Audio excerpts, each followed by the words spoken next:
खुदावंद आपके साथ हो। आज 19 जनवरी सन 2020 की हस्ब मंशा की सीरीज सुबह की दुआ और चाय की प्याली में आपको खुशामदीद। कलीसिया आज हमें दूसरे इतवार की इबादत में शिरकत की दावत देती है। लतूरियाई साल के मुताबिक आज की पहली तिलावत इशाया नबी का सहीफ़ा, उसका 49 बाब, उसकी तीसरी आयत मुबारका और फिर 5वीं आयत मुबारका से लेकर 6ठी आयत मुबारका तक। आज का ज़बूर 40, उसकी दूसरी आयत मुबारका से लेकर 10वीं आयत मुबारका तक।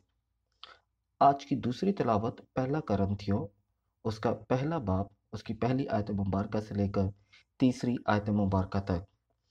आज की अंजील मुक़द्दस बामुताबिक मुक़द्दस यूहन्ना, उसका पहला बाब, उसकी 29वीं आयत मुबारका से लेकर 34वीं आयत मुबारका में यूं मरकूम है। दूसरे दिन उसने यीशु को अपनी तरफ आते देखा और कहा, देखो खुदा का बर्रा जो दुनिया के गुनाह उठा ले जाता है।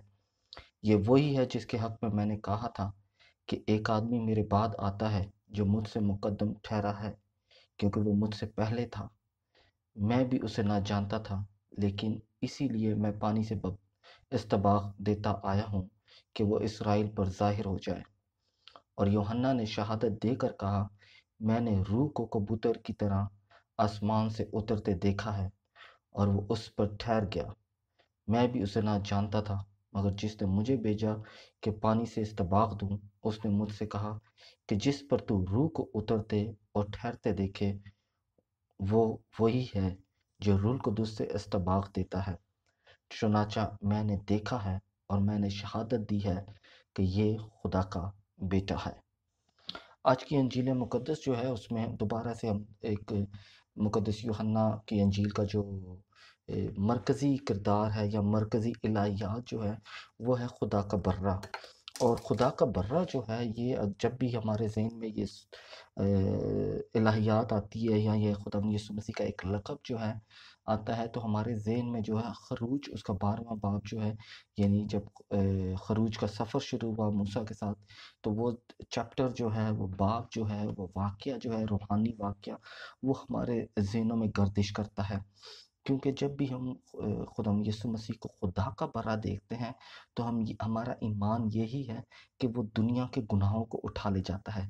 वो मेरे गुनाहों को भी उठा ले जाता है, वो आपके गुनाहों को भी उठा ले जाता है और वो हम सब के गुनाहों को उठा ले जाता है जितने उस पर ईमान लाते हैं। तो दर हकीकत खुदावंद यीशु मसीह जो है, वो हमारा बर्रा है। और वो ये जो बर्रा है, ये दर हकीकत सलीब पर अपनी जान किस तरह देता है? अगर आप मेरे साथ कलाम को खोलें, मुक़द्दस यूहन्ना की अंजील, उसका 19वां बाब, उसकी 33वीं आयत मुबारक से लेकर 34वीं आयत मुबारक में क्या लिखा हुआ है? लेकिन जब उन्होंने यीशु के पास आकर देखा कि वो मर चुका है, तो उसकी टाँगें ना तोड़ी, मगर सिपाहियों में से एक ने भाले से उसकी पसली छेदी और फिल-अल-फौर खून और पानी बह निकला। ये खून और पानी क्या है? कि यानी बपतिस्मा और अक़दस यूकरिस्त। पानी और खून किस लिए है? कि हमारे गुनाहों, पानी जो है वो गंदगी मिटाने के लिए, किस लिए? कि हमारे गुनाहों से हमें साफ़ करने के लिए, क्योंकि यीशु मसीह जो है वो खुदा का बर्रा है। और खून किस लिए? वो हमें कुव्वत देने के लिए, ताकत देने के लिए कि हम दोबारा गुनाह ना करें। फिर इसी तरह यूहन्ना जो है वो हमें दोबारा बताता है कि अगर आप मेरे साथ पहला यूहन्ना उसका 5 बाब और उसकी 6ठी आयत देखें, तो वहाँ पर क्या लिखा हुआ है? यानी खुदावंद का क्या कहते हैं? ये वही है जो पानी और खून से आया है, यानी यीशु मसीह, जो ना फ़क़्त पानी से बल्कि पानी और खून दोनों के वसीला से आया था। किसके वसीला से? यानी बाप की यानी उसने हमें निजात दी है, वो हमारा बर्रा है।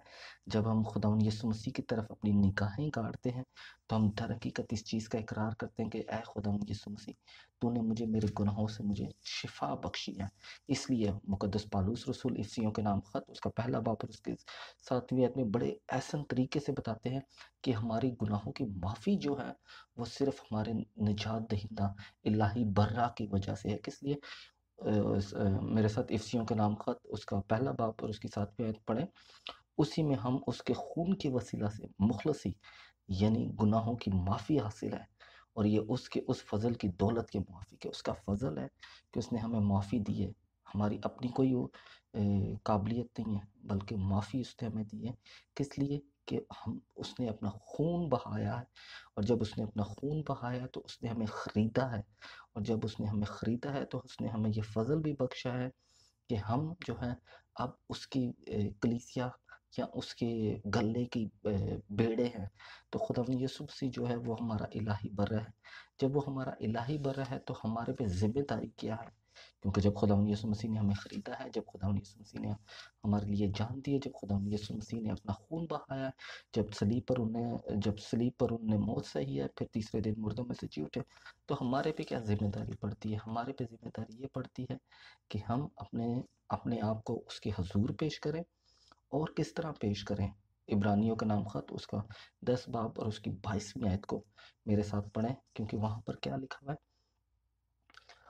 آؤ ہم دلوں کو برے ضمیر سے پاک کر کے اور بدن کو صاف پانی سے دھلوا کر سچے دل سے اور کامل ایمان کے ساتھ قریب ہو جائے۔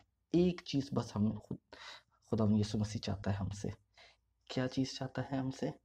برے ضمیر سے پاک کر کے اور بدن کو صاف پانی سے دھلوا کر سچے دل سے اور کامل ایمان کے ساتھ، سچے دل سے اور کامل ایمان سے، یعنی لگنے میں تو یہ 4 عمل لگتے ہیں، مگر یہ ایک ہی چیز ہے۔ برا ضمیر، ہمیں پتہ ہونا چاہیے کہ ہم گناہ گار ہیں، نمبر 1۔ نمبر 2، بدن، یعنی بدن، جیسے میں نے، اگر آپ غلاطیوں کا نام خط اس کا 5 باب پر اس کے بدن کے جو کام ہیں، اگر آپ تھوڑا سا دیکھ لیتے ہیں تاکہ کلیئر ہو جائے ایک دفعہ کہ بدن کے کام کون سے ہیں، کون سے بدن کے کام ہیں: حرام کاری، ناپاکی، بد پرہیزگاری، بت پرستی، جادوگری، دشمنی، جھگڑا، حسد، غضب، تفرقے، جدائیاں، بدعتیں۔ یا آپ پڑھ سکتے ہیں غلاطیوں کے نام خط اس کا 5 باب اور اس کی 19ویں آیت مبارکہ سے لے کر 21ویں آیت مبارکہ میں، کہ یعنی ان چیزوں سے ہم نے پاک ہو کر پھر کیا کرنا ہے؟ ہم نے سچے دل سے اور کامل ایمان سے، سچے دل سے اور کامل ایمان سے، کس لیے؟ کیونکہ سچے دل سے کیا ہے؟ سچا دل کہ ہم نے ایک دوسرے کو معاف کرنا ہے، خاص طور پر اپنے بہن بھائیوں کو، اپنے پڑوسی کو، اپنے رشتہ دار کو۔ ضروری نہیں ہے کہ ہم کسی کے ساتھ خونی رشتہ ہو تو ہماری رشتہ داری ہوتی ہے، نہیں، مسیح میں ایمان رکھنے والے بھی جو ہیں وہ ہمارے رشتہ دار ہوتے ہیں، وہ ہمارے بہن بھائی ہوتے ہیں۔ پھر اس کے علاوہ جہاں ہم کام کرتے ہیں ان کو بھی اگر ہم سے غلطی ہوئی ہے، ہم نے معافی مانگنی ہے، اگر ان سے غلطی ہوئی ہے تو ہم نے ان کو معاف کرنا ہے سچے دل سے۔ پھر کامل ایمان کیا ہے؟ کہ میرا مسیحا جو ہے وہ مجھے بچاتا ہے، کوئی بابا، کوئی جادوگر، کوئی ڈاکٹر، کوئی نہیں بچاتا، میرا مسیحا مجھے بچاتا ہے، کیونکہ میرا بھروسہ صرف یسوع پر ہے، کیونکہ یسوع جو ہے وہ خدا کا برہ ہے، اور یہ برہ جو ہے یہ مجھے زندگی دیتا ہے، آپ کو زندگی دیتا ہے، ہمارے خاندانوں کو زندگی دیتا ہے، ہماری برادریوں کو زندگی دیتا ہے، ہماری کلیسیا کو زندگی دیتا ہے۔ تو لہٰذا جب ہم اپنے خداوند یسوع مسیح کی صلیب کی طرف نظریں گاڑتے ہیں، جب ہم اس کی پسلی کو چھیتے ہوئے دیکھتے ہیں جہاں سے پانی اور خون نکلا ہے، تو در حقیقت ہم اس چیز کا اقرار کرتے ہیں کہ یہ خدا کا برہ ہے جو دنیا کے گناہوں کو اٹھا لے جاتا ہے۔ خداوند آپ کو اور آپ کے گھرانے کو برکت دے، جو خدا کا زندہ کلام سنتے ہیں، زندہ کلام پر عمل کرتے ہیں، اور زندہ کلام کے مطابق یسوع مسیح خدا کے برے پر ایمان رکھتے ہیں، کہ خداوند آپ کو اور آپ کے خاندان کو برکت دے، باپ اور بیٹے اور القدس کے نام سے، آمین۔